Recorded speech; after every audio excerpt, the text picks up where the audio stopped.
الرحيم الحمد لله رب العالمين اللهم صل وسلم وبارك على سيدنا محمد وعلى آله وأصحابه وأتباعه إلى يوم الدين أما بعد سبحان الله والحمد لله ولا إله إلا الله والله أكبر ولا حول ولا قوة إلا بالله العلي العظيم سبحان الله والحمد لله ولا إله إلا الله والله أكبر ولا حول ولا قوة إلا بالله العلي العظيم سبحان الله والحمد لله ولا إله إلا الله والله أكبر ولا حول ولا قوة إلا بالله العلي العظيم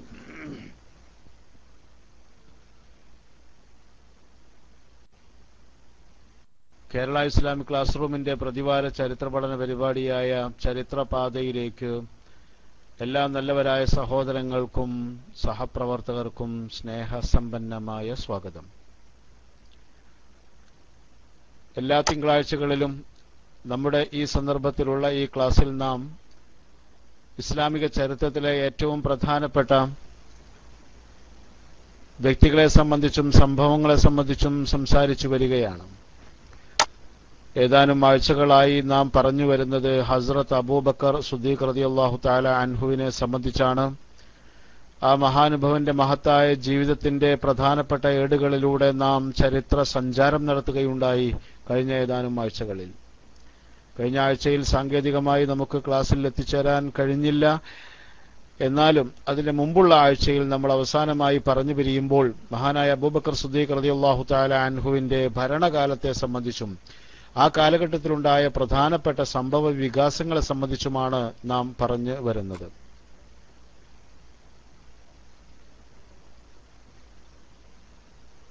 എന്റെ mic clear ആയിരിക്കുമെന്ന് ഞാൻ വിശ്വസിക്കുകയാണ്.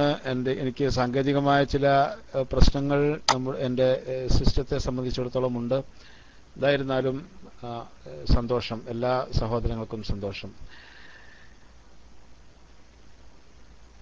അബൂബക്കർ സിദ്ദീഖ് റളിയല്ലാഹു തആല അൻഹുവിനെ സംബന്ധിച്ച് നാം പറഞ്ഞു തുടങ്ങിയ അദ്ദേഹത്തിന്റെ മക്കായിലെ ജീവിതകാലത്തെ സംബന്ധിച്ച് പറഞ്ഞുകൊണ്ടായിരുന്നു. മഹാനായ പ്രവാചകർ തിരുമേനി സല്ലല്ലാഹു അലൈഹി വസല്ലമ തങ്ങളുടെ കൂട്ടുകാരനായിരുന്നു. ഇസ്ലാമിൽ എന്ന പോലെ ഇസ്ലാമിന്റെ മുമ്പും അബൂബക്കർ റളിയല്ലാഹു അൻഹു അദ്ദേഹം ഒരു വസ്ത്രവ്യാപാരിയായിരുന്നു എന്ന് നാം പറയുകയുണ്ടായി.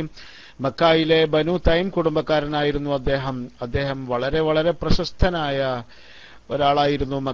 മക്കയിലെ പ്രധാനപ്പെട്ട പല വിഷയങ്ങളും കൂടിയാലോചിച്ചിരുന്ന് തീരുമാനിച്ചിരുന്ന അദ്ദേഹം ഇസ്ലാമിലേക്ക് വന്നു. ഇസ്ലാമിലേക്ക് വന്നതോടുകൂടെ മക്കായിലെ വളരെ പ്രബലരായ പ്രധാനികളായ പല ആൾക്കാരും ഇസ്ലാമിലേക്ക് വന്നതിനെ സംബന്ധിച്ച് നാം പറയുകയുണ്ടായി.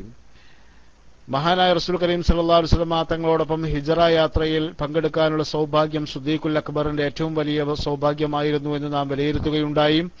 മഹാനായ നബി തിരുമേനി സല്ലല്ലാഹു അലൈഹി വസല്ലം തങ്ങളോടൊപ്പം നബിയുടെ ദൗത്യങ്ങളിലൊക്കെ തന്നെയും വലം കൈയായി ഹസ്രത്ത് അബൂബക്കർ ബിൻ അബൂ ഖുഹാഫ റളിയല്ലാഹു തആല അൻഹു ഉണ്ടായിരുന്നു എന്ന് കഴിഞ്ഞ അധ്യായങ്ങളിൽ നാം പറയുകയുണ്ടായി.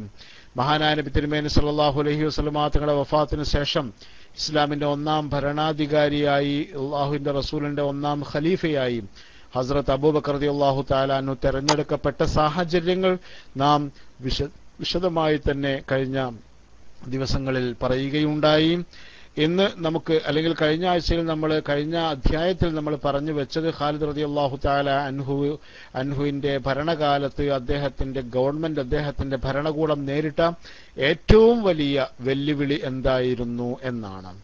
ആ വെല്ലുവിളി മറ്റൊന്നുമായിരുന്നില്ല, അത് മുർത്തദ്ദുകളുടെ ശല്യമായിരുന്നു. റിദ്ദത്ത് എന്നതായിരുന്നു പ്രശ്നമെന്ന് പറയുകയുണ്ടായി.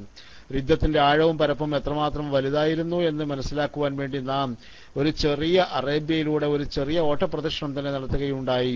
അവിടെ നമ്മൾ കാണാൻ കഴിഞ്ഞത് പരിശുദ്ധ മക്കായും അതുപോലെ തന്നെ തായിഫ് നഗരവും മദീന നഗരവും അല്ലാത്ത ഏകദേശം അക്കാലത്ത് ഇസ്ലാമിന്റെ കീഴിലുണ്ടായിരുന്ന അധിക പ്രദേശങ്ങളും മുർത്തദ്ദുകളായി പോയി. അവിടുത്തെ ആൾക്കാരെല്ലാം മുർത്തദ്ദുകളായി പോയി. അവിടങ്ങളിലൊക്കെ വളരെ കുറഞ്ഞ ഒരു ചെറിയ ന്യൂനപക്ഷമല്ലാതെ ബഹുഭൂരിപക്ഷം ആൾക്കാരും അവരുടെ ഭൗതികമായ താല്പര്യങ്ങളുടെ പേരിൽ അല്ലെങ്കിൽ ഇസ്ലാമിനോടുള്ള വിരക്തിയുടെ പേരിൽ അല്ലെങ്കിൽ പ്രവാചകൻ വഫാത്തായതോടുകൂടെ ഇസ്ലാമിന്റെ കാര്യങ്ങൾ അവസാനിക്കുകയാണ് എന്ന തെറ്റിദ്ധാരണയുടെ പേരിൽ ഒക്കെ മഹാനായ അബൂബക്കർ റളിയല്ലാഹു തആല അൻഹുവിന്റെ കാലഘട്ടം നേരിട്ട ഏറ്റവും വലിയ വെല്ലുവിളിയായിരുന്നു റിദ്ദത്ത് എന്ന് പറയുന്ന പ്രശ്നം. ആ പ്രശ്നത്തിനെ നേരിടുവാൻ ഖലീഫ സധൈര്യം സടകുടഞ്ഞെഴുന്നേൽക്കുന്നതായിക്കൊണ്ടാണ് കഴിഞ്ഞ അധ്യായത്തിൽ നാം കാണുകയുണ്ടായത്. അതിനുവേണ്ടി അദ്ദേഹം ഏകദേശം 11ഓളം സൈന്യങ്ങളെ തയ്യാറാക്കിയെന്നാണ്. മദീനയിലെ ആബാലവൃദ്ധം ജനങ്ങളെയും ഉൾപ്പെടുത്തിക്കൊണ്ടുള്ള വലിയ വലിയ സൈന്യങ്ങളെ മുർത്തദ്ദുകൾക്ക് നേരെ ഇസ്ലാമിന്റെ സന്ദേശത്തിലേക്ക് തിരിച്ചു വരാൻ ആവശ്യപ്പെട്ടുകൊണ്ട് അള്ളാഹുവിന്റെ റസൂലിന്റെ ഒന്നാം ഖലീഫ നിയോഗിക്കുന്ന ആ ചരിത്രങ്ങളാണ് നമുക്ക് എന്ന് പറയാനുള്ളത്. ഒന്നാമത്തെ സൈന്യം അതായിരുന്നു ഏറ്റവും വലിയ സൈന്യം. ആ സൈന്യത്തിൽ ഉണ്ടായിരുന്നത് 4000 പേരായിരുന്നു എന്ന് നമ്മൾ പറയുകയുണ്ടായി. 4000 പേരടങ്ങുന്ന വലിയൊരു സൈന്യമുണ്ടായി ഉണ്ടാക്കി അദ്ദേഹം ആദ്യം.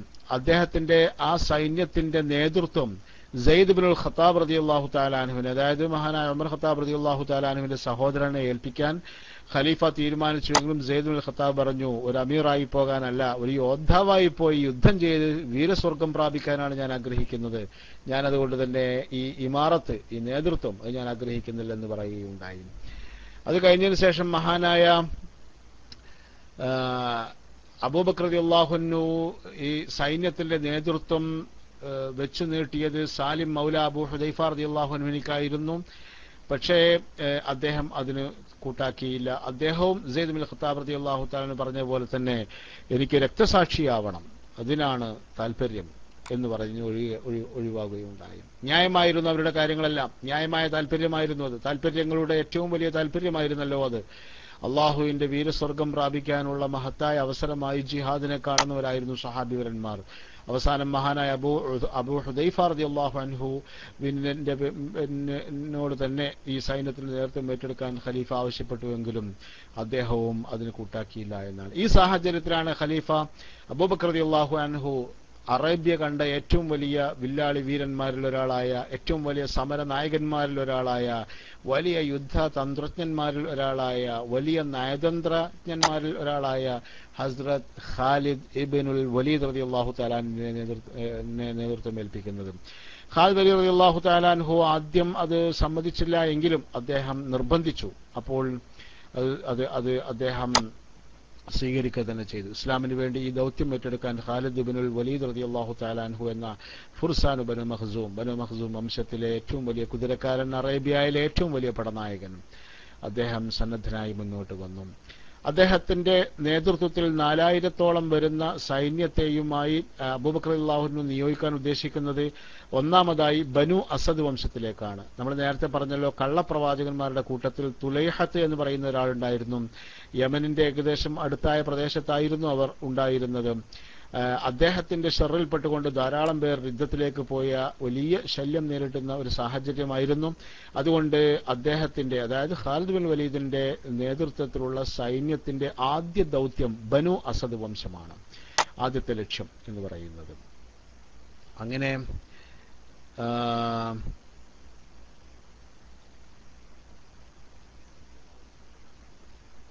മഹാനായ ഖാലിദ് ബിൻ വലീദ് റളിയല്ലാഹു തആല അൻഹു വിന്റെ ദൗത്യം ഒന്ന് ബനു അസദാണ്. അത് കഴിഞ്ഞാൽ പിന്നീട് അദ്ദേഹത്തിന് പോകാനുള്ളത് ബനു തമീമിലേക്കാണ്. വലിയൊരു സമൂഹമാണ് ബനു തമീം. അവിടെ മാലിക് ബിൻ നുവൈറ എന്ന് പറയുന്ന ഒരാളുടെ നേതൃത്വത്തിലാണ് അവർ ജീവിക്കുന്നത്. അവരാണ് അവരുടെ നേതാവ്. അദ്ദേഹത്തിന്റെ നേതൃത്വത്തിൽ ബനു തമീം യുദ്ധത്തിലേക്ക് പോയൊരു സാഹചര്യമായിരുന്നു. അപ്പോൾ ഖാലിദ് ബിൻ വലീദിന്റെ ദൗത്യം എന്ന് പറയുന്നത് ആദ്യം ബനു അസദിനെ നേരിടുക, അല്ലെങ്കിൽ അവരെ ഇസ്ലാമിലേക്ക് തിരിച്ചു കൊണ്ടെത്തിക്കുക. അത് കഴിഞ്ഞാൽ പിന്നെ ബനു തമീമിലേക്ക് പോവുക, മാലിക് ബിൻ നുവൈറയുടെ നേതൃത്വത്തിലുള്ള ആ സമൂഹത്തെ ഇസ്ലാമിലേക്ക് തിരിച്ചു കൊണ്ടുവരിക, അല്ലെങ്കിൽ അവരോട് യുദ്ധം ചെയ്യുക. അത് കഴിഞ്ഞാൽ പിന്നീട് അബൂബക്കർ റളിയല്ലാഹു അൻഹു പറഞ്ഞു, ഞാൻ രണ്ടാമത്തെയും മൂന്നാമത്തെയും സൈന്യങ്ങളെ അയക്കാൻ പോകുന്നത് ബനു ഹനീഫ വംശത്തിലേക്കാണ്, അതായത് മുസൈലിമത്തുൽ കദ്ദാബിന്റെ വംശത്തിലേക്കാണ്.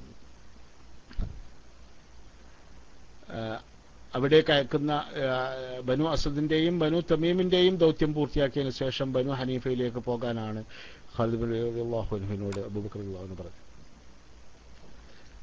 ചെറിയ ഒരു ഏറ്റുമുട്ടലല്ല ഖാലിദ് ബിൻ വലീദ് പ്രതീക്ഷിക്കുന്നത്.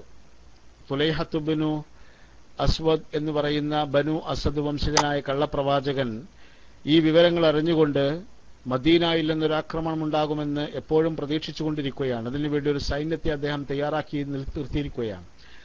ആ സൈന്യത്തിൽ 6000 പേരാണുള്ളത്. 4000 പേരുമായി ഖാലിദ് ബിൻ വലീദിനെ ഏറ്റുമുട്ടാനുള്ളത് 6000 പേരുള്ള തുലൈഹത്തിന്റെ സൈന്യത്തെയാണ് ആദ്യമായി. ഏതായിരുന്നാലും ഈമാനാണ് ഏറ്റവും അടിസ്ഥാനപരമായി സത്യവിശ്വാസികളുടെ ആയുധം എന്ന് പറയുന്നത്. അതുകൊണ്ട് തന്നെ ആർക്കും എണ്ണത്തിന്റെ കാര്യത്തിൽ യാതൊരു ആശങ്കയും ഉണ്ടായിരുന്നില്ല. അവർ നേരെ തുലൈഹത്തിന്റെ സൈന്യം ജീവിച്ചുകൊണ്ടിരിക്കുന്ന യമൻ പ്രവിശ്യയിലേക്ക് പുറപ്പെട്ടു എന്നാണ്. സൈന്യത്തിൽ അദീ ഇബ്നു ഹാത്തിം റളിയല്ലാഹു തആല ഉണ്ടായിരുന്നു. അദീ ഇബ്നു ഹാത്തിം ഇസ്ലാം മതം സ്വീകരിച്ചത് വലിയൊരു ചരിത്രമാണ്. ആ ചരിത്രം ഇൻഷാ അല്ലാഹ് മറ്റൊരു ചരിത്ര അധ്യായത്തിൽ നമുക്ക് പറയാം. അദീ ഇബ്നു ഹാത്തിം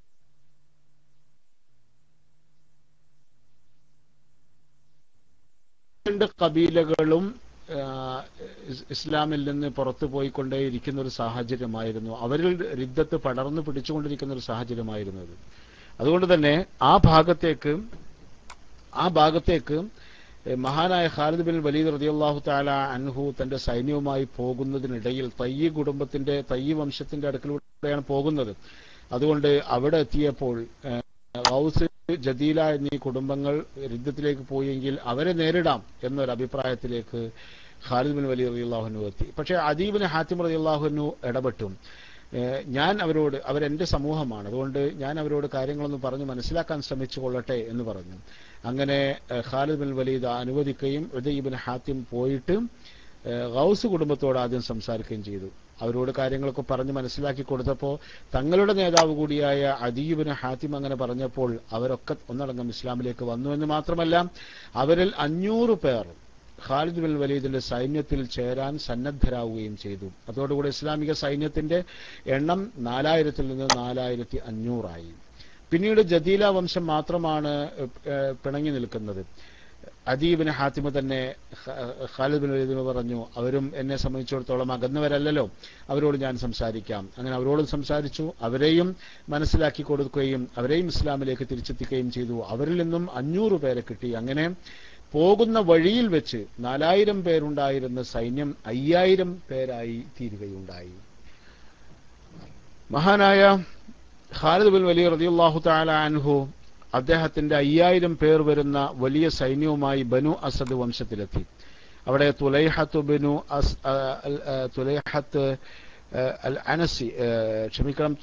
ബിൻ ഖുവൈലിദ് അൽ അസദി എന്ന് പറയുന്ന ആളാണ് കള്ളപ്രവാചകത്വം വാദിച്ചുകൊണ്ടിരിക്കുന്നത്. അദ്ദേഹത്തിന്റെ ഫിത്നയിൽപ്പെട്ടുകൊണ്ടാണ് അവിടെയുള്ള ജനങ്ങളെല്ലാം ഇസ്ലാമിനെ കൈയൊഴിക്കാൻ തയ്യാറായിരിക്കുന്നത്. അതുകൊണ്ട് അവർക്കെതിരെ വളരെ ശക്തമായ തീരുമാനവുമായി മുന്നോട്ട് പോകണം എന്നാണ് ഖാലിദ് ബിൻ വലീദ് റളിയല്ലാഹു തആല അൻഹു തീരുമാനിച്ചത്. അങ്ങനെ അവിടെ വെച്ച് രണ്ട് സൈന്യവും തമ്മിൽ ഏറ്റുമുട്ടി. വളരെ വലിയ ഒരു ഏറ്റുമുട്ടലായിരുന്നു ആ ഏറ്റുമുട്ടൽ. മാത്രമല്ല മുസ്ലിമീങ്ങളെ സംബന്ധിച്ചിടത്തോളം നേരത്തെ നമ്മൾ സൂചിപ്പിച്ച പോലെ അവർക്ക് കടുത്ത വിശ്വാസമാണ് ഉണ്ടായിരുന്നത്. ആ വിശ്വാസത്തെ ആധാരമാക്കി കൊണ്ട് തന്നെ നിഷ്പ്രയാസം തുലൈഹത്ത് ബിൻ ഖുവൈലിദിന്റെ സൈന്യത്തെ അവര് മലർത്തിയടിച്ചു, പരാജയപ്പെടുത്തി എന്ന് മാത്രമല്ല ബാക്കിയുണ്ടായിരുന്ന ആൾക്കാർ തുലൈഹത്ത് അടക്കമുള്ളവരെല്ലാം ഓടി രക്ഷപ്പെടുകയും ചെയ്തു എന്നാണ്. ഓടി രക്ഷപ്പെട്ടവരുടെ കൂട്ടത്തിൽ തുലൈഹത്ത് ബിൻ ഖുവൈലിദ് ഉണ്ടായിരുന്നു എന്നാണ്. അദ്ദേഹവും അദ്ദേഹത്തിന്റെ ഭാര്യയും ഷാമിലേക്കാണ് ആദ്യം ഓടിപ്പോയത് എന്ന ചരിത്രങ്ങളിൽ നമുക്ക് വായിക്കാൻ കഴിയും. പക്ഷേ പിന്നീട് നമുക്ക് കാണാൻ കഴിയുന്ന ഒരു വലിയ അത്ഭുതം എന്ന് പറയുന്നത് ഈ ഖുവൈലിദ് ഒരു രംഗത്ത് പ്രവാചകനായി, കള്ളപ്രവാചകനായി രംഗത്ത് വരികയും ഇസ്ലാമിക സൈന്യത്തിനെതിരെ യുദ്ധം നയിക്കുകയും ചെയ്ത ഖുവൈലിദ് പിന്നീട് അദ്ദേഹത്തെ നമ്മൾ കാണുന്നത് അദ്ദേഹം ഷാമിൽ വെച്ച് ഇസ്ലാം മതം സ്വീകരിക്കുന്നതായിട്ടാണ്. അല്ലാഹു സുബ്ഹാനഹു വ തആല അദ്ദേഹത്തിന്റെ മനസ്സിന് ഇസ്ലാമിലേക്ക് വരാനുള്ള തൗഫീഖ് നൽകിയ ഷാമിൽ നിന്നായിരുന്നു. മാത്രമല്ല ആ കള്ളപ്രവാചകനായിരുന്ന അദ്ദേഹം ചരിത്രത്തിൽ ഏറ്റവും വലിയ നിയോഗങ്ങളിലേക്ക്, അതായത് അള്ളാഹുവിന്റെ റസൂലിന്റെ അനുയായി അള്ളാഹുവിന്റെ റസൂലിന്റെ സൈന്യത്തിലേക്ക്, ഖലീഫയുടെ സൈന്യത്തിലേക്ക് എത്തിച്ചേരുകയും മാത്രമല്ല അദ്ദേഹം വലിയ പിൽക്കാലത്തുണ്ടായ വലിയ യുദ്ധങ്ങളിലൊക്കെ തന്നെയും അദ്ദേഹത്തിന്റെ വലിയ സാന്നിധ്യം അറിയിക്കുകയും ചെയ്യുകയുണ്ടായി. ഇങ്ങനെ ഖാലിദ് ബിൻ വലീദ് റളിയല്ലാഹു തആല അൻഹുവിന്റെ ഒന്നാം ദൗത്യം ബനു അസദിലേക്കുള്ള തുലൈഹത്ത് ബിൻ ഖുവൈലിദിന്റെ സമൂഹത്തിലേക്കുള്ള ഒന്നാമത്തെ ദൗത്യം വളരെ വിജയകരമായി പര്യവസാനിച്ചു. രണ്ടാമത്തെ ദൗത്യത്തിലേക്ക് അദ്ദേഹം പോയി. അത് ബനു തമീമിലേക്കാണ്. ബനു തമീം ഈ സന്ദർഭത്തിൽ ഈ വാർത്തകളൊക്കെ അറിഞ്ഞുകൊണ്ടിരിക്കുകയായിരുന്നു. ഖാലിദ് ബിൻ വലീദ് വലിയൊരു പടയോട്ടം നടത്തിയെന്നും ഖാലിദ് വലീദിന്റെ പടയോട്ടത്തിന്റെ മുമ്പിൽ തുലൈഹത്തിന്റെ സേന നിലംപരിശായി എന്നുമൊക്കെയുള്ള ആ വാർത്ത കേട്ടതോടുകൂടെ ബനു തമീം അക്ഷരാർത്ഥത്തിൽ ഭയപ്പെട്ടു. മാത്രമല്ല അവര് മുസ്ലിമീങ്ങളുമായി ഖാലിദുമായി ഒരു ഏറ്റുമുട്ടലിന് ഒരിക്കലും തയ്യാറായില്ല എന്നാണ്. മഹാനായ അബൂബക്കർ റളിയല്ലാഹു തആല അൻഹു എவ்விதമാണ് മുർത്തദ്ദുകളുടെ നാട്ടിലെത്തിയാൽ അനുവർത്തിക്കേണ്ടത്, അതിന്റെ ക്രമം എങ്ങനെയായിരിക്കണം എന്നൊക്കെ പഠിപ്പിച്ചു കൊടുത്തിട്ടുണ്ട് ഈ സൈന്യത്തിന്. അദ്ദേഹം അവരോട് പറഞ്ഞത്, നിങ്ങൾ അവിടെ വെച്ച് അവരുടെ ആവാസ സ്ഥലത്ത് വെച്ച് ബാങ്ക് കൊടുക്കുന്നതായി കേൾക്കുകയും നമസ്കരിക്കുന്നതായി കാണുകയും ചെയ്താൽ അവരോട് ചെന്നുകൊണ്ട് മാന്യമായി സക്കാത്ത് കൊടുക്കാൻ പറയണം, സക്കാത്ത് കൊടുക്കാൻ ആവശ്യപ്പെടണം. അല്ല എങ്കിൽ അതിനൊരു തയ്യാറാവാത്തൊരു സാഹചര്യം വന്നാൽ മാത്രം. നമ്മൾ നേരത്തെ ഈ യുദ്ധത്തിനെ സംബന്ധിച്ച് വിശദീകരിക്കുകയുണ്ടായി. ബാങ്ക് കൊടുക്കുന്നതിലോ നമസ്കരിക്കുന്നതിലോ ഒന്നും പലരും വീഴ്ച വരുത്തുമായിരുന്നില്ല. അവർ ബാങ്ക് കൊടുക്കുകയും നിസ്കരിക്കുകയൊക്കെ ചെയ്യുമായിരുന്നു മുർത്തദ്ദുകളായി തീർന്നതിന് ശേഷവും. പക്ഷേ സക്കാത്തിന്റെ കാര്യത്തിലാണ് പലരും വിഘടിച്ചു നിന്നിരുന്നത്. അതുകൊണ്ട് തന്നെ അവരോട് മാന്യമായി സക്കാത്ത് കൊടുക്കുവാൻ ആവശ്യപ്പെടണം. അതിനവർ സമ്മതിച്ചാൽ അവർക്ക് നന്നു, ഇല്ലെങ്കിൽ അവരോട് ഏറ്റുമുട്ടണം എന്നതായിരുന്നു ഖലീഫയുടെ നിർദ്ദേശം. ആ അർത്ഥത്തിൽ ഖാലിദ് ബിൻ വലീദ് റളിയല്ലാഹു അൻഹു ബനി തമീമിൽ എത്തി എന്ന് മാത്രമല്ല, ബനു തമീമിൽ മാലിക് ബിൻ നുവൈറയാണ് അവരുടെ നേതാവ്. മാലിക് ബിൻ നുവൈറയുടെ ഗ്രാമത്തിലേക്ക് അവർ ഇരച്ചു കയറി. അവിടെ അവര് പലരും ചെറുത്തു നിൽക്കുകയുണ്ടായി. അതുകൊണ്ട് തന്നെ ഒരു ചെറിയ ബലപ്രയോഗം അവിടെ നടത്തേണ്ടി വന്നു. വലിയ യുദ്ധങ്ങളിൽ ഒരുപാട് പേർ കൊല്ലപ്പെട്ടില്ലെങ്കിലും അവിടെ ഒരുപാട് പ്രധാനികളായ ആൾക്കാരെ അവർ തടവുകാരാക്കി. ഖാലിദ് ബിൻ വലീദ് റളിയല്ലാഹു തആല അൻഹുവിന്റെ സൈന്യം തടവിലാക്കി. ഈ തടവുകാരാക്കപ്പെട്ടവരുടെ കൂട്ടത്തിൽ അവരുടെ ഗോത്രപ്രമുഖനായ മാലിക് ബിൻ നുവൈറയും ഉണ്ടായിരുന്നു എന്നാണ്. അങ്ങനെ തടവുകാരാക്കി അവരെ തടവിൽ പാർപ്പിച്ച ആ ദിവസം വൈകുന്നേരം തീർത്തും അവിചാരിതമായി എന്ന് പറയാവുന്ന നിലക്ക് ഒരു സംഭവമുണ്ടായി. ആ സംഭവം എന്തായിരുന്നു എന്ന് വെച്ചാൽ, ഖാലിദ് ബിൻ വലീദ് റളിയല്ലാഹു തആല അൻഹു തടവുകാരെ പാർപ്പിച്ചിരിക്കുന്ന ടെന്റുകളുടെ അടുക്കൽ വന്നുകൊണ്ട് അവിടുത്തെ കാവൽക്കാരോട് പറഞ്ഞു, ഇദ്ഫഉർ റജുൽ എന്ന് പറയുകയുണ്ടായി. ഇദ്ഫഉർ റജുൽ എന്ന് പറഞ്ഞാൽ അന്ന് ശരിക്കും തണുപ്പുള്ള ഒരു കാലമായിരുന്നു എന്നാണ്. അതുകൊണ്ട് അവർക്ക് തണുപ്പേൽക്കാതെ അവർക്ക് ചൂട് കൊള്ളാനുള്ള സൗകര്യങ്ങൾ ചെയ്തു കൊടുക്കുക എന്ന ഒരർത്ഥമാണ് സത്യത്തിൽ ഇതിനുള്ളത്. പക്ഷേ അതേസമയം പ്രാദേശികമായി ലോക്കൽ ലാംഗ്വേജിൽ ലഹ്ജയിൽ ഇദ്ഫഉർ റജുൽ എന്ന് പറഞ്ഞാൽ അവരെ കാച്ചിക്കളയുക എന്ന അർത്ഥത്തിലുള്ള ഒരു പ്രയോഗമായിട്ടും കണക്കാക്കപ്പെടാറുണ്ട്. അതുകൊണ്ട് തന്നെ ഖാലിദ് ബിൻ വലീദ് റളിയല്ലാഹുവിന് ഇങ്ങനെ ഒരു കൽപ്പന കൊടുത്ത് പോന്നു. അദ്ദേഹത്തിന്റെ ഉദ്ദേശം അവർക്ക് തണുപ്പകറ്റാനുള്ള മാർഗങ്ങൾ ഉണ്ടാക്കി കൊടുക്കുക എന്ന് മാത്രമായിരുന്നു. പക്ഷേ എങ്കിലും അദ്ദേഹത്തിന്റെ കാവൽക്കാരായ ആൾക്കാർ ഇത് തെറ്റിദ്ധരിച്ച് മനസ്സിലാക്കി. അവര് മാലിക് ബിൻ നുവൈറ അടക്കമുള്ള നേതാക്കന്മാരെ വധിച്ചു കളയാനാണ് ഖാലിദ് ബിൻ വലീദ് പറയുന്നത് എന്ന് അവര് തെറ്റിദ്ധരിക്കുകയും ചെയ്തു.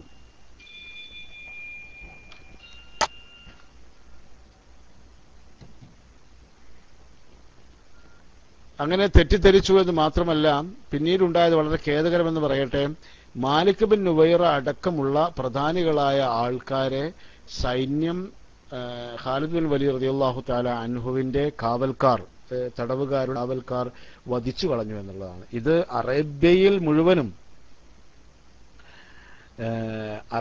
മുഴുവനും വലിയ ഒരു അക്കാലഘട്ടത്തിൽ വലിയൊരു വാർത്തയായി തീർന്നു. കാരണം മാലിക് ബിൻ നുവൈറ വളരെ പ്രധാനിയായ ഒരാളായിരുന്നു.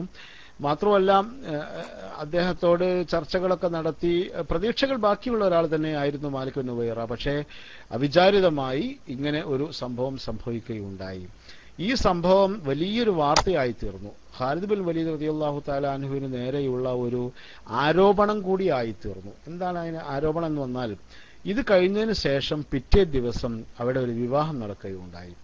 ആ വിവാഹം സത്യത്തിൽ ഖാലിദ് ബിൻ വലീദ് റളിയല്ലാഹു തആല അൻഹുവിന്റെ വിവാഹമായിരുന്നു. അദ്ദേഹം വിവാഹം ചെയ്തത് ലൈല ബിന്തു അൽ മിൻഹാലിനെ ആയിരുന്നു. ലൈല ബിന്തുൽ മിൻഹാൽ എന്ന് പറയുന്ന സ്ത്രീ മാലിക്കിന്റെ ഭാര്യയാണ്. അപ്പോ സത്യത്തിൽ ദുഷ്ടലാക്കോടുകൂടെ കാര്യങ്ങളെ നോക്കിക്കാണുന്ന അല്ലെങ്കിൽ കൂട്ടി വായിക്കുന്ന ആൾക്കാർക്ക് പെട്ടെന്ന് പറയാൻ കഴിയുക ഇങ്ങനെയായിരിക്കും: ഖാലിദ് ബോധപൂർവം മാലിക്കിനെ കൊല്ലുകയും മാലിക്കിന്റെ സുന്ദരിയായ ഭാര്യയെ സ്വന്തമാക്കുകയും ചെയ്തു. അങ്ങനെ ഒരു വ്യാഖ്യാനം അവിടെ വരികയുണ്ടായി. സത്യത്തിൽ ഖാലിദ് ബിൻ വലീദ് റളിയല്ലാഹു തആല അൻഹു ഇത്തരത്തിൽ ഇങ്ങനെയുള്ള ഉദ്ദേശങ്ങളൊന്നും ഉദ്ദേശിച്ചിട്ടില്ലായിരുന്നു എന്നാണ്. തന്റെ കയ്യിൽ നിന്ന് അബദ്ധവശാൽ മാലിക് കൊല്ലപ്പെട്ടു.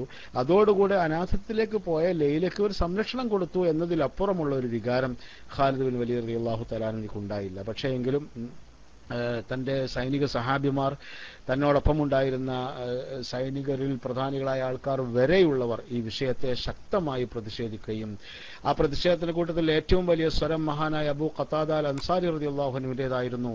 അബൂ ഖതാദ അൽ അൻസാരി റളിയല്ലാഹു തആല അൻഹു ഈ പ്രതിഷേധവുമായി നേരെ മദീനയിലേക്ക് പോയി എന്നാണ്. മദീനയിലേക്ക് പോയി ഖലീഫയെ കാണുകയും ഖാലിദിനെ സ്ഥാനത്തിൽ നിന്ന് ഒഴിവാക്കേണ്ടതാണ്, ഖാലിദ് ഇത്തരത്തിലുള്ള ഒരു സ്വഭാവ ഹത്യ ചെയ്തിട്ടുണ്ട് എന്ന് പരാതിപ്പെടുകയും ദേഷ്യപ്പെടുകയും ചെയ്തു. പക്ഷേ അബൂബക്കർ റളിയല്ലാഹു അൻഹു എന്ത് ചെയ്യുന്നു അറിയാമോ?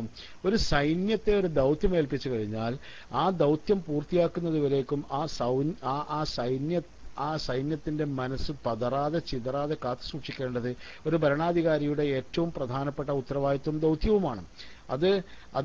അതിന് ഏറ്റവും അധികം പ്രാധാന്യം കൊടുക്കുന്ന ഖലീഫ അബൂബക്കർ റളിയല്ലാഹു അൻഹു അബൂ ഖതാദ, എന്താണെങ്കിലും താങ്കൾ പറയുന്നത് എന്താണെങ്കിലും താങ്കൾ യുദ്ധമുഖത്ത് നിൽക്കുന്ന ഒരാളാണ്. നിങ്ങൾ ഈ സന്ദർഭത്തിൽ അവിടെ നിന്ന് പോരാൻ പാടില്ലായിരുന്നു. ബാക്കി കാര്യങ്ങളൊക്കെ ഞാൻ നോക്കാം. അതുകൊണ്ട് നിങ്ങൾ തിരിച്ചു പോകണം, സൈന്യത്തിൽ ചേരണം എന്ന് പറയുകയുണ്ടായി. അബൂ ഖതാദ റളിയല്ലാഹു അൻഹു നല്ലൊരു സഹാബിയാണ്. അദ്ദേഹം അത് അനുസരിക്കാൻ തന്നെ തയ്യാറായി എന്നാണ്. മാത്രമല്ല ഈ വിഷയം മദീനയിൽ അറിഞ്ഞു. ഉമർ റളിയല്ലാഹു തആല അൻഹു അടക്കമുള്ള പ്രധാനപ്പെട്ട സഹാബിവരന്മാരെ എല്ലാം ഈ വിഷയം ചൊടിപ്പിച്ചു. ഖാലിദിന്റെ ഈ പ്രവൃത്തി, അതായത് മാലിക്കിനെ കൊല്ലുകയും മാലിക്കിന്റെ ഭാര്യയെ സ്വന്തമാക്കുകയും ചെയ്തു എന്ന് പറയുന്ന വ്യക്തി. ഏതായിരുന്നാലും ബനു അസദിൽ വിജയം നേടിയ പോലെ തന്നെ ബനു തമീമിലും വിജയം നേടിക്കഴിഞ്ഞുകൊണ്ട് ഖാലിദ് ബിൻ വലീദിനോട് ഖലീഫ നിശ്ചയിച്ച പോലെ മുസൈലിമത്തുൽ കദ്ദാബിന്റെ ബനു ഹനീഫ കുടുംബത്തിലേക്ക് പോകാൻ ഒരുങ്ങുന്നതിനിടയിൽ മദീനയിൽ നിന്ന് ദൂതൻ വന്നു. ഖാലിദ് ബിൻ വലീദിനോട് എത്രയും പെട്ടെന്ന് മദീനയിൽ ഹാജരാവാൻ പറഞ്ഞിട്ടുണ്ട് എന്ന് ദൂതൻ പറയുകയും ഖാലിദ് ബിൻ വലീദ് റളിയല്ലാഹു അൻഹു അധികം വൈകാതെ ഖലീഫ അബൂബക്കർ സിദ്ദീഖ് റളിയല്ലാഹു തആല അൻഹുവിന്റെ മുമ്പിൽ ഹാജരാവുകയും ചെയ്തു. ഖലീഫ വിഷയത്തെ സംബന്ധിച്ച് വിചാരണ ചെയ്തതിനു ശേഷം പറയാനുണ്ടായിരുന്ന കാര്യങ്ങളൊക്കെ വിശദീകരിച്ചു കൊടുത്തു. വിശദീകരണങ്ങളൊക്കെ കേട്ടു. തൃപ്തിയായില്ലേ എന്നതിനേക്കാൾ ഏറെ ആ സന്ദർഭത്തിൽ ഖാലിദിനെ ഒഴിവാക്കിക്കൊണ്ട് സൈന്യത്തിന്റെ ഉള്ളിൽ ഒരു അന്തഛിദ്രത ഉണ്ടാക്കുവാൻ അബൂബക്കർ റളിയല്ലാഹു അൻഹു ആഗ്രഹിച്ചില്ല എന്ന് വേണം കരുതാൻ.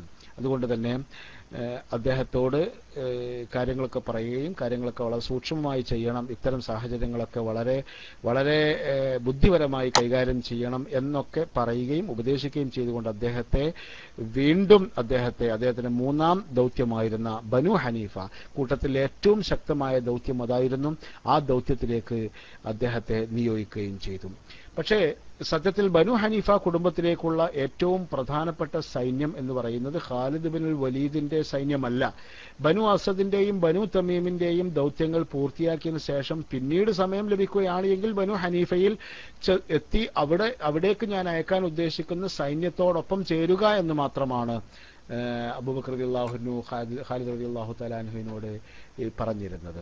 ഏതായിരുന്നാലും ഈ സന്ദർഭത്തിൽ മഹാനായ അബൂബക്കർ റളിയല്ലാഹു തആല അൻഹു തന്റെ രണ്ടാമത്തെ സൈന്യത്തെ ബനു ഹനീഫ കുടുംബത്തിലേക്ക്, അവർ യമാമയിലാണ് ജീവിക്കുന്നത്. യമാമ മദീനയുടെ അടുത്ത ഒരു പ്രദേശം തന്നെയാണ്. ഷാമിന്റെയും മദീനയുടെയും ഇടയിലുള്ള ഒരു പ്രദേശമാണ്, ഒരു കാർഷിക മേഖലയാണ്. ബനു ഹനീഫ കുടുംബമാണ് അവിടെ ജീവിക്കുന്നത്. ആ ബനു ഹനീഫ കുടുംബത്തിന്റെ നേതാവ് മുസൈലിമത്ത് എന്ന് പറയുന്ന ഒരാളാണ്. മുസൈലിമത്ത് ബിനു ഹബീബ് എന്ന് പറയുന്ന ഒരാളാണ്. മുസൈലിമത്ത് ബിനു ഹബീബ് എന്നാണ് അദ്ദേഹത്തിന്റെ പേര്. അദ്ദേഹത്തെ പിൽക്കാലത്ത് മുസൈലിമത്തുൽ കദ്ദാബ്, കള്ളപ്രവാചകനായ മുസൈലിമ എന്ന പേരിലാണ് അറിയപ്പെട്ടത്. മറ്റു കള്ളപ്രവാചകന്മാരിൽ എന്നെല്ലാം ഒരുപാട് വ്യത്യാസമുള്ള ഒരു വ്യക്തിത്വമാണ് മുസൈലിമത്തുൽ കദ്ദാബ്. നമ്മൾ നേരത്തെ കണ്ട പോലെ തുലൈഹത്തിനെ പോലെ കള്ളപ്രവാചകന്മാരിൽ പലരും ഇസ്ലാം മതം സ്വീകരിച്ച് ഇസ്ലാമിലേക്ക് മടങ്ങി വന്ന കാഴ്ചയാണ് കണ്ടത്. എങ്കിൽ മുസൈലിമത്ത് ഇസ്ലാമിലേക്ക് വരാതെ തന്നെ ജീവൻ വെടിയുന്നൊരു സാഹചര്യമാണ് ഉണ്ടായത്. അപ്പൊ അതുകൊണ്ട് തന്നെ മഹാനായ അബൂബക്കർ റളിയല്ലാഹു തആല അൻഹു തന്റെ രണ്ടാമത്തെ സൈന്യത്തിന്റെ നേതൃത്വം വളരെ പ്രശസ്തനായ മറ്റൊരു യോദ്ധാവിനെ ഏൽപ്പിച്ചിരിക്കുന്നു. കാരണം നേരിടാനുള്ളത് ബുദ്ധി കൊണ്ടും സാമർഥ്യം കൊണ്ടും ശേഷി കൊണ്ടുമെല്ലാം അതിനിപുണനായ ഒരു ശത്രുവിനെയാണ് നേരിടാനുള്ളത്. അതുകൊണ്ട് തന്നെ അവിടേക്ക് നിയോഗിക്കപ്പെട്ട സൈന്യത്തിന്റെ നേതൃത്വം അദ്ദേഹം നൽകിയത് ഇക്രിമ ബിൻ അബൂ ജഹൽ റളിയല്ലാഹു തആല അൻഹുവിനായിരുന്നു എന്നാണ്. ബനു ഹനീഫ കുടുംബത്തിലേക്കുള്ള സൈന്യമായിരുന്നു ആ സൈന്യം. മാത്രമല്ല എങ്ങനെയാണ് ബനു ഹനീഫ കുടുംബം റിദ്ദത്തിലേക്കും കുഫറിലേക്കും ഒക്കെ എത്തിച്ചേർന്നത്, അത് നമ്മൾ മനസ്സിലാക്കേണ്ട മറ്റൊരു പ്രധാനപ്പെട്ട വിഷയമാണ്. അതിനെ സംബന്ധിച്ച് ചെറിയൊരു ഫ്ലാഷ് ബാക്ക് നമ്മൾ ഇപ്പോൾ പറയേണ്ടതുണ്ട്. മഹാനായ നബി സല്ലല്ലാഹു അലൈഹി വസല്ലമ തങ്ങളുടെ ആമുൽ വുഫൂദ് എന്ന് പറയപ്പെടുന്ന 8-9 ഹിജ്റ 8-9 വർഷങ്ങളിൽ ധാരാളം ദൂരദിക്കുകളിൽ നിന്നുള്ള സമീപ പ്രദേശങ്ങൾ ധാരാളം കുടുംബങ്ങൾ നബി സല്ലല്ലാഹു അലൈഹി വസല്ലമ തങ്ങളുടെ മുമ്പിൽ വരികയും ഇസ്ലാം മതം സ്വീകരിക്കുകയും ചെയ്യുകയുണ്ടായി. ഇങ്ങനെ വന്ന ഒരു കുടുംബമാണ് ബനി ഹനീഫ കുടുംബവും. ബനു ഹനീഫ കുടുംബത്തിലേക്ക് ഇസ്ലാമിന്റെ സന്ദേശമൊക്കെ എത്തിച്ചേർന്ന ഒരു സമയമായിരുന്നു അത്. അവരിലെ വളരെ പ്രധാനിയായിരുന്ന സുമാമത്ത് ബിൻ ഉസാൽ ഇസ്ലാം മതം സ്വീകരിച്ച ഒരു സാഹചര്യമായിരുന്നു. ഇസ്ലാമിനെ പറ്റി കേട്ടു മനസ്സിലാക്കിയ ബനു ഹനീഫ കുടുംബക്കാർ ഇസ്ലാം മതം സ്വീകരിക്കാൻ തയ്യാറാവുകയും അവർ മദീനയിലെത്തുകയും ചെയ്തു. അവര് മദീനായുടെ ഔട്ട്സ്കേർട്ടിൽ, അതായത് മദീനായുടെ ഏകദേശം സമീപ പ്രദേശത്ത് തങ്ങളുടെ ഒട്ടകങ്ങളെയും മറ്റുമൊക്കെ നിർത്തുകയും അവിടെ ഒരാളെ നിർത്തി. ബാക്കിയുള്ളവരെല്ലാം ഒട്ടകങ്ങളെയും മറ്റു വാഹനം തുടങ്ങിയ കാര്യങ്ങളൊക്കെ ശ്രദ്ധിക്കാനും നോക്കാനും ഒരാൾ അവിടെ നിന്നു. ബാക്കിയുള്ളവരെല്ലാം നബിയുടെ അടുക്കലേക്ക് പോയി. അങ്ങനെ നബിയുടെ മുമ്പിൽ ചെന്നു. അവർ ഇസ്ലാം മതം സ്വീകരിച്ചു. അവര് നബിയോട് യാത്ര പറഞ്ഞ് പോരാൻ ഒരുങ്ങുന്ന സന്ദർഭത്തിൽ മഹാനായ നബി സല്ലല്ലാഹു അലൈഹി വസല്ലമ തങ്ങൾ ഇങ്ങനെ വരുന്ന ആൾക്കാർക്കൊക്കെ എന്തെങ്കിലും ഒരു സമ്മാനം നൽകുന്ന പതിവുണ്ടായിരുന്നു. ഇവർക്കും സമ്മാനം നൽകി. ഇവർക്ക് സമ്മാനം നൽകിയപ്പോൾ ഇവർ പറഞ്ഞു, ഞങ്ങളിൽ ഒരാള് ഇന്നാ ഖദ് ഖല്ലഫനാ സാഹിബൻ ലനാ ഫീ റിഹാലിനാ, ഞങ്ങളുടെ വാഹനത്തിന്റെ അവിടെ ഞങ്ങളുടെ ഒരു സുഹൃത്ത് അവിടെ നിൽക്കുന്നുണ്ട്. അയാളെ വാഹനമൊക്കെ നോക്കാൻ വേണ്ടി അയാളവിടെ നിന്നതാണ്. അതുകൊണ്ട് സമ്മാനം അയാൾക്കും വേണം എന്ന് പറയുകയുണ്ടായി. നബി സല്ലല്ലാഹു അലൈഹി വസല്ലം തങ്ങൾ പറഞ്ഞു, അമാ ഇന്നഹു ലൈസ ബിശർരികും മക്കാനൻ, അയാൾ അവിടെ കാത്തു നിന്നു എന്നുള്ളതുകൊണ്ട് അയാൾ നിങ്ങളിൽ മോശക്കാരനാണ് എന്നൊന്നും അതിന് അർത്ഥമില്ല. അതുകൊണ്ട് ഇതാ എന്ന് പറഞ്ഞാൽ അയാൾക്കും വേണ്ടി കൊടുക്കുകയുണ്ടായി എന്നാണ്. അങ്ങനെ ഈ നബിയെ കാണാൻ വരാതെ മദീനയുടെ ഒരു വെളിപ്പാടടുത്ത് എത്തിയിട്ടും നബിയെ കാണാൻ താല്പര്യപ്പെടാതെ, നബിയെ കാണാൻ വരാതെ ഒട്ടകങ്ങളെ നോക്കി നിന്ന ആൾ ആയിരുന്നു മുസൈലിമത്ത് ബിൻ ഹബീബ് എന്ന് പറഞ്ഞ ആള്. മുസൈലിമത്ത് ബിൻ ഹബീബ് എന്ത് ചെയ്തു? വളരെ ബുദ്ധിമാനായ ഒരാളായിരുന്നു. ജനങ്ങളൊക്കെ സമ്മാനമൊക്കെ മേടിച്ച് ഇസ്ലാം ആയതിനു ശേഷം കാഫിലയിലേക്ക് തിരിച്ചു വന്നപ്പോൾ, അങ്ങനെ അവര് യമാമിലെത്തിയപ്പോൾ പിന്നെ മുസൈലിമത്ത് പറഞ്ഞു, മുഹമ്മദ് എന്താ നിങ്ങളോട് പറഞ്ഞതെന്ന് ചോദിച്ചു. മുഹമ്മദ് എന്നെ പറ്റി നിങ്ങളോട് എന്തെങ്കിലും പറഞ്ഞോ എന്ന് ചോദിച്ചു. അപ്പൊ അവർ പറഞ്ഞു, നിങ്ങളെപ്പറ്റി ഒരു കാര്യം പറഞ്ഞു, അമാ ഇന്നഹു ലൈസ ബിശർരികും മക്കാനൻ, അയാള് നിങ്ങളിൽ മോശപ്പെട്ട ആളല്ല എന്ന് പറയുകയുണ്ടായി. അത് കേട്ടേക്ക് മുസൈലിമ ചാടി വീണു. മുസൈലിമ പറഞ്ഞു, കണ്ടില്ലേ, മുഹമ്മദ് പറഞ്ഞു കണ്ടില്ലേ, ഞാൻ മോശക്കാരനല്ല എന്നാ പറഞ്ഞത്. അതിന്റെ അർത്ഥം ഞാനും മുഹമ്മദ് ഒക്കെ ഒരേപോലെ നല്ല ആൾക്കാരാണ് എന്നാണ് അതിനർത്ഥം എന്ന് പറയുകയും മുസൈലിമ വിചിത്രമായി അപ്പോൾ തന്നെ താൻ പ്രവാചകനാണ് എന്ന വാദവുമായി സമൂഹത്തിൽ വരികയും ചെയ്യുകയുണ്ടായി എന്നാണ്. മദീനയിൽ പോകുവാനും നബിയെ കാണുവാനുമെല്ലാം പലപ്പോഴും താല്പര്യം കാണിച്ചു എന്നാണ്. മാത്രമല്ല നബി സല്ലല്ലാഹു അലൈഹി വസല്ലമ തങ്ങളുടെ മുമ്പിൽ ബൈഅത്തിന് വേണ്ടി ഒരിക്കൽ മുസൈലിമ എത്തുകയുണ്ടായി. പലരുടെയും സമ്മർദ്ദത്തിന് വിധേയനായിക്കൊണ്ട് നബി സല്ലല്ലാഹു അലൈഹി വസല്ലമ തങ്ങളോട് മുസൈലിമ നേരിട്ട് ചോദിച്ചു, മുഹമ്മദ്, നീ മരണപ്പെട്ടതിന് ശേഷം പ്രവാചകത്വം എന്ന കാര്യം അത് എനിക്ക് ഏൽപ്പിച്ചു തരണം. അങ്ങനെയാണെങ്കിൽ മാത്രമേ ഞാനിപ്പോൾ മുസ്ലിം ആവുകയുള്ളൂ എന്ന് പറയുകയുണ്ടായി. മഹാനായ നബി സല്ലല്ലാഹു അലൈഹി വസല്ലമ തങ്ങൾ തന്റെ കയ്യിൽ ഒരു മിസ്വാക്കിന്റെ കഷ്ണം കൈ പിടിച്ചു നിൽക്കുന്ന ഒരു സമയമായിരുന്നു അത് ഉയർത്തിപ്പിടിച്ചുകൊണ്ട് നബി സല്ലല്ലാഹു അലൈഹി വസല്ലമ തങ്ങൾ പറഞ്ഞു, നീ ഇത് ചോദിച്ചാൽ പോലും, യാ മുസൈലിമ വല്ലാഹി ലൗ സഅൽതനി ഹാദൽ ഉദ്, ഈ കൊള്ളിക്കഷ്ണമാണ് നീ ചോദിക്കുന്നതെങ്കിലും മാ അഅതൈതുഹു ലക, നിനക്കത് ഞാൻ തരാൻ പോകുന്നില്ല എന്ന് നബി സല്ലല്ലാഹു അലൈഹി വസല്ലമ തങ്ങൾ തീർത്തു പറയുകയായി. ഇതായിരുന്നാലും മഹാനായ റസൂൽ കരീം സല്ലല്ലാഹു അലൈഹി വസല്ലമ തങ്ങൾ ജീവിച്ചിരിക്കുന്ന കാലഘട്ടത്തിൽ തന്നെ പ്രവാചകത്വം വാദിക്കാൻ തയ്യാറായ ആളാണ് മുസൈലിമത്ത് ബിൻ ഹബീബ്. നേരത്തെ നമ്മൾ പറഞ്ഞ തുലൈഹത്ത് ബിൻ ഖുവൈലിദ്, അദ്ദേഹം ബനു അസദിൽ പ്രവാചകനായി രംഗപ്രവേശനം ചെയ്ത നബിയുടെ വഫാത്തിന് ശേഷമാണ്. സജാഹി എന്ന് പറയുന്ന ഒരു വനിതാ പ്രവാചകനുണ്ടായിരുന്നു. ആ കള്ളപ്രവാചക നബി സല്ലല്ലാഹു അലൈഹി വസല്ലം തങ്ങളുടെ വഫാത്തിന് ശേഷമാണ് രംഗപ്രവേശനം ചെയ്തത്.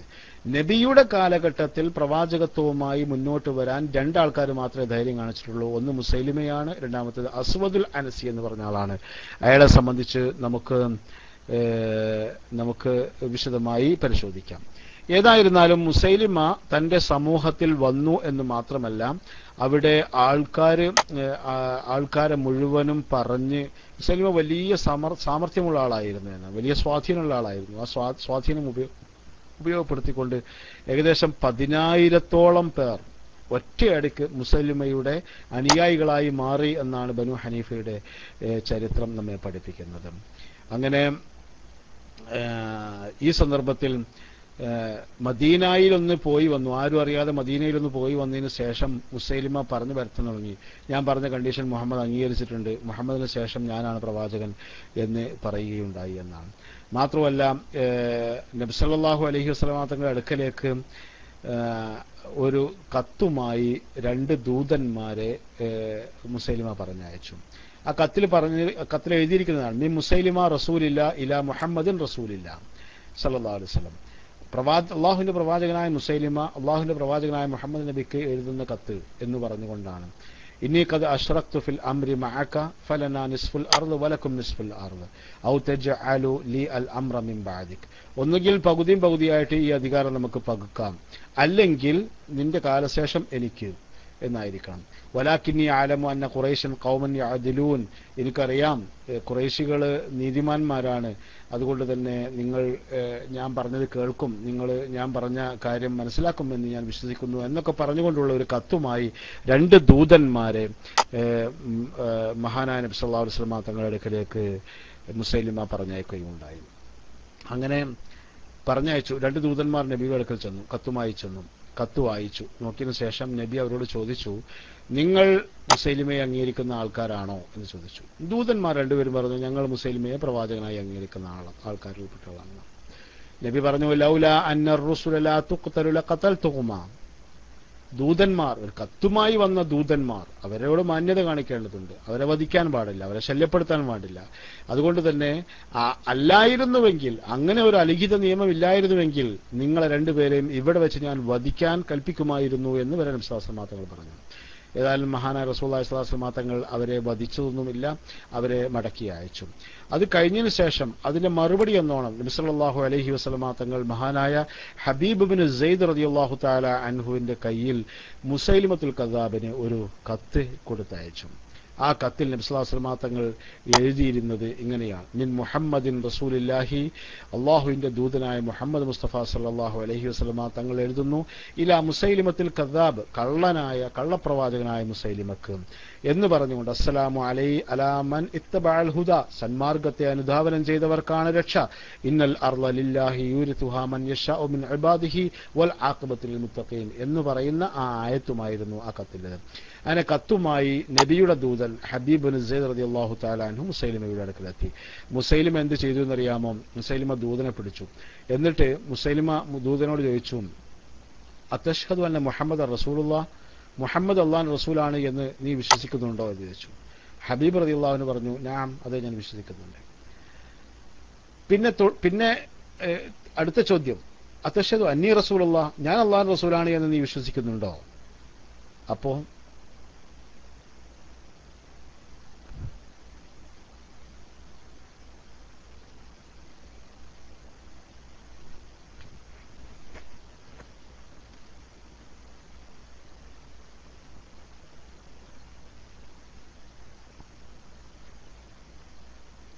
ശബ്ദം ക്ലിയർ ആണ് എന്ന് തോന്നുന്നു.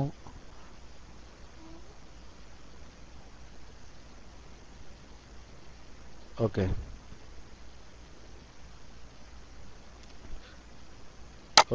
സന്തോഷം. ഹബീബ് ഇബ്നു സെയ്ദ് റളിയല്ലാഹു തആല അൻഹുവിനോട് മുസൈലിമ ചോദിച്ചു, അത്തശ്ഹദു അന്ന മുഹമ്മദ് റസൂലുള്ളാഹ്, മുഹമ്മദ് അല്ലാഹുവിന്റെ റസൂലാണ് എന്ന് നീ വിശ്വസിക്കുന്നുണ്ടോ? അദ്ദേഹം ധൈര്യസമേതം ഉച്ചസ്ഥലം പറഞ്ഞു, അതെ, ഉണ്ട്. തുടർന്ന് മുസൈലിമ ചോദിച്ചു, അത്തശ്ഹദു അന്നി റസൂലുള്ളാഹ്, ഞാൻ അല്ലാഹുവിന്റെ റസൂലാണ് എന്ന് നീ വിശ്വസിക്കുന്നുണ്ടോ? അത് ചോദിക്കുമ്പോ ഹബീബ് പറയും, എന്താ നിങ്ങൾ ചോദിക്കുന്നത്? ഞാൻ കേൾക്കുന്നില്ല. നിങ്ങൾ എന്താ ചോദിക്കുന്നത്? ഞാൻ കേൾക്കുന്നില്ല എന്ന് പറഞ്ഞുകൊണ്ട് താൻ കേൾക്കുന്നില്ല എന്ന് അഭിനയിക്കാൻ തുടങ്ങി. ഒരുപാട് പ്രാവശ്യം ആവർത്തിച്ചു. നബിയെ അംഗീകരിക്കുന്നുണ്ടോ എന്ന് ചോദിച്ചാൽ ഉണ്ട് എന്ന് പറയുകയും ആ ചോദ്യം കേൾക്കുകയും തന്നെ അംഗീകരിക്കുന്നുണ്ടോ എന്ന് ചോദിച്ചാൽ അത് കേൾക്കാതിരിക്കുകയും ചെയ്യുമ്പോൾ ഇതൊരു തന്ത്രമാണ് എന്ന് മുസൈലിമത്തിന് മനസ്സിലായി. മുസൈലിമത്ത് എന്ത് ചെയ്തു എന്നറിയാമോ? ദൂതന്മാരോട് ഒരാളും ചെയ്യാത്ത ഏറ്റവും ധിക്കാരപരമായ നടപടിയായിരുന്നു മഹാനായ ഹബീബ് ബിൻ സയ്യിദ് റളിയല്ലാഹു തആല അൻഹുവിന് നേരെ മുസൈലിമത്തുൽ കദ്ദാബ് ചെയ്തത്. മുസൈലിമത്തുൽ കദ്ദാബ് ഹബീബ് ബിൻ സയ്യിദ് റളിയല്ലാഹു തആല അൻഹുവിന്റെ ശരീരത്തിന്റെ ഓരോ കഷ്ണങ്ങളും മുറിച്ച് പ്രതികാരം ചെയ്യുകയുണ്ടായി എന്നാണ്.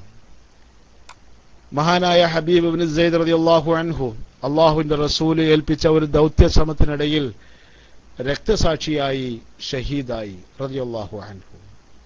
ഏതായിരുന്നാലും ഇത്തരത്തിലുള്ള ഒരു കാര്യമായിരുന്നു, ഒരു നിലപാടായിരുന്നു മുസൈലിമയുടേത്.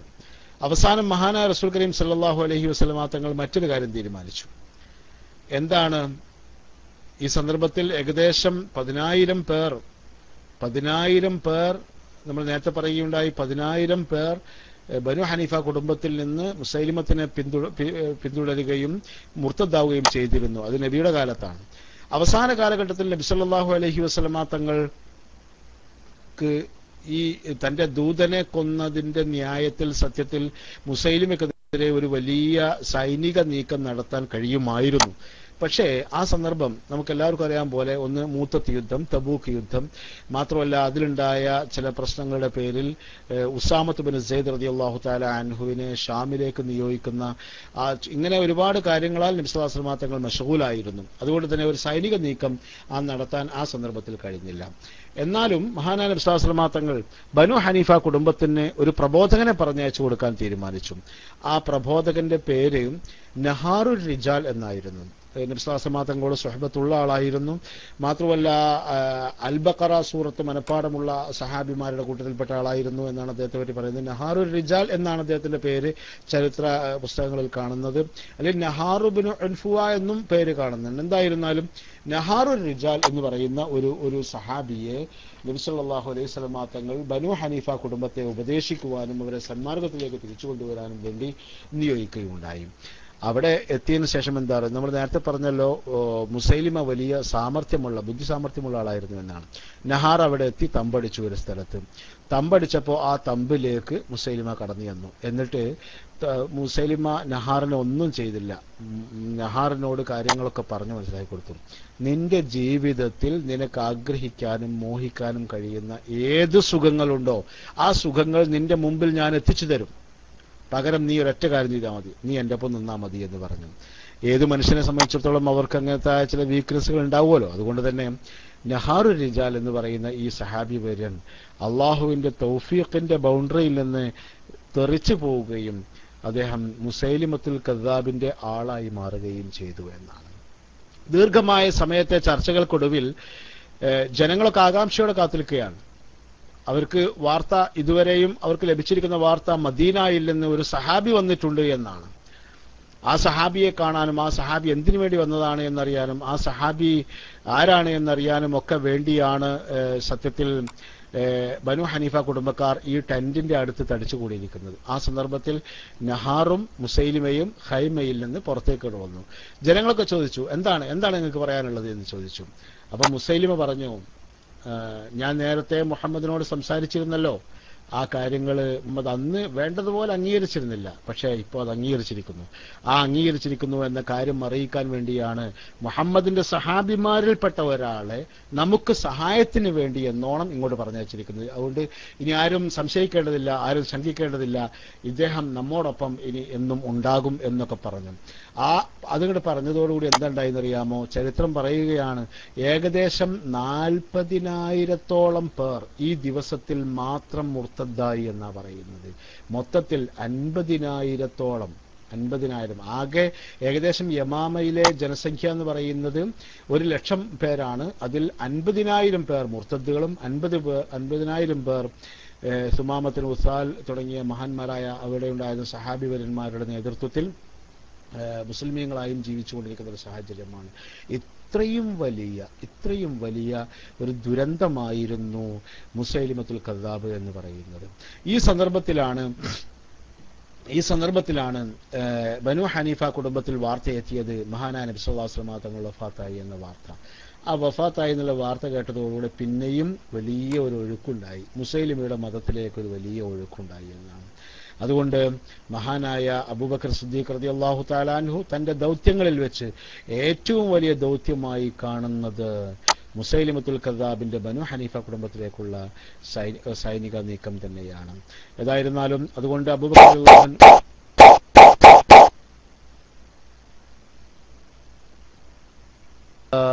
വലിയ ടെസ്റ്റുകളും അതുപോലെ തന്നെ ചോദ്യങ്ങളും ഉത്തരങ്ങളും ഒക്കെ ടെക്സ്റ്റ് മെസ്സേജ് ബോക്സിൽ വരുമ്പോഴാണ് ഇത്തരം പ്രശ്നങ്ങളൊക്കെ ഉണ്ടാകുന്നത് എന്നാണ് എനിക്ക് തോന്നുന്നത്. അതുകൊണ്ട് അഡ്മിൻ സഹോദരങ്ങൾ മറ്റു ക്ലാസുകൾ നടക്കുന്ന സന്ദർഭത്തിൽ കാര്യങ്ങളൊക്കെ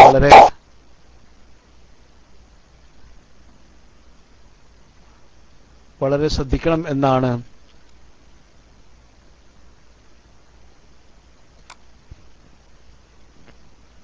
പറയാനുള്ളത്. അബൂബക്കർ സിദ്ദീഖ് റളിയല്ലാഹു തആല അൻഹുവിന്റെ ദൗത്യശ്രമം മുന്നോട്ടു പോവുകയാണ്. ഇക്രിമ ഇബ്ൻ അബൂ ജഹലിന്റെയും ശുറഹ്ബീൽ ബിൻ ഹസനയുടെയും നേതൃത്വത്തിലുള്ള 2 സൈന്യങ്ങൾ മുസൈലിമത്തുൽ കദ്ദാബിന്റെ ബനു ഹനീഫ കുടുംബത്തെ ലക്ഷ്യമാക്കി പുറപ്പെടുകയാണ്. ഇത് ഒരു ജീവൻ മരണ പോരാട്ടമാണ്. ഇത് വല്ലാത്ത ഒരു ഇസ്ലാമിക ചരിത്രത്തെ വല്ലാതെ സ്വാധീനിച്ച ഒരു ചരിത്രമാണ്, ഒരു ചിത്രമാണ്, ഒരു യുദ്ധമാണ് നടക്കാൻ പോകുന്നത്. പക്ഷേ എന്നാലും തുടക്കത്തിൽ ആ ദൗത്യശ്രമത്തിന്റെ തുടക്കത്തിൽ ചില പാളിച്ചകൾ, ഗുരുതരമായ ചില പാളിച്ചകൾ സംഭവിക്കുകയുണ്ടായി. അത് സംഭവിക്കാൻ പാടില്ലാത്തതായിരുന്നു, പക്ഷേ അള്ളാഹുവിന്റെ വിധി അത് സംഭവിക്കുകയുണ്ടായി. എന്തായിരുന്നു ആ പാളിച്ചകൾ? ആ പാളിച്ചകളുടെ പ്രതിഫലനങ്ങൾ ചരിത്രത്തിൽ എവിടെയെല്ലാം ഉണ്ടായി, ഇതെല്ലാം കേൾക്കാൻ മറ്റൊരു ചരിത്രാധ്യായത്തിൽ നമുക്ക് കണ്ടുമുട്ടാം. അല്ലാഹുവിന്റെ തൗഫീഖ് ഉണ്ടാകുമാറാവട്ടെ. വആഖിറു ദഅവാനാ അൽഹംദുലില്ലാഹി റബ്ബിൽ ആലമീൻ. അസ്സലാമു അലൈക്കും വറഹ്മത്തുള്ളാഹി വബറകാതുഹു.